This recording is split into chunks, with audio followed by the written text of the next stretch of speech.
आता काल निवडणूक झाली, या निवडणुकीमध्ये सगळं देशाचं लक्ष बारामतीकडे होतं. आता का होतं हे मी काय सांगायची गरज नाही, तुला सगळ्यांना माहिती आहे. आणि तुम्ही जर कोणी बोलायला तयार नव्हता. म्हणजे या ठिकाणी सतीखाना आहेत, सातूबापू आहेत, ही बाकीची मंडळी गावामध्ये जायची निवडणुकीचा प्रचार करायला, तर लोकांची जमायचीच नाही, फार थोडी जमायची. कुणी बोलायला तयार नव्हतं, गप्प बसायचे. मला सांगायचे की कुणी बोलत नाही. मी काय काळजी करू नका, बोलत नसतील त्यांचे वचन योग्य जावते. आणि नेमकं तेच झालं की बोलला नाही ग्रस्त मतदार, त्यावेळेला गप्प बसला.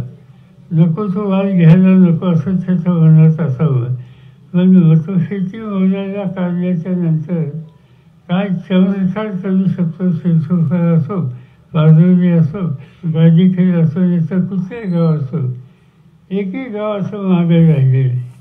आणि मताचा विक्रम केला म्हणजे सगळ्या देशाचं लक्ष या निवडणुकीकडे होतं.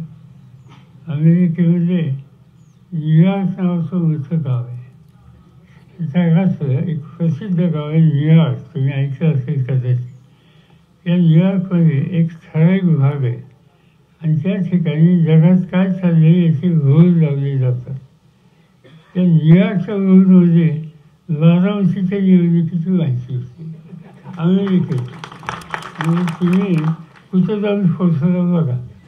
आता तुम्ही काही हिथंच राहिलं नाही, आज न्यूयॉर्कपर्यंत जाऊन पोचला. जाऊन नाही पण तुमचं येऊन तर तिथं आलं. याचा अर्थ या सगळ्या निवडणुकीकडे लोकांचं लक्ष होतं आणि त्याचे परिणाम निवडणुकीच्या निकालातून दिसले. खरं सांगायचं म्हणजे निवडणुका अनेक केल्या. तर मी स्वतः तुमच्याकडं कितीदा वेळ राहिलं लक्षातही नाही. आणि अनेक निवडणुकीला मी कधी मतं मागायला आलोही नाही, पहिल्यांदा आलो. त्याच्यानंतर कामातून तुम्ही मला कधी बोलवलंही नाही आणि यायची गरज आहे असं सांगितलंही नाही. मी नाही आलो तर मत द्यायला तुम्ही कधी सुचला नाही. त्यामुळे तुमचं काम तुम्ही सुरू करताय.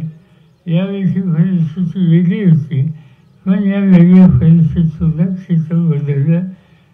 माझ्या अपेक्षेनुसार नाही झालं, पण जगाला असं वाटतं की इथं काहीतरी चमत्कार झाला.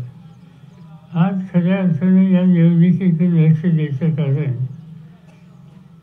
आणि एवढी चर्चा व्हायचं कारण देशाच्या प्रधानमंत्र्यांनी या निवडणुकीत फार लक्ष घातलं. आणि ते घातलं असताना ज्या गोष्टी कधी निवडणुकीत असं मांडायच्या नसतात, बोलायच्या नसतात, त्या त्यांनी बोलून दाखवल्या.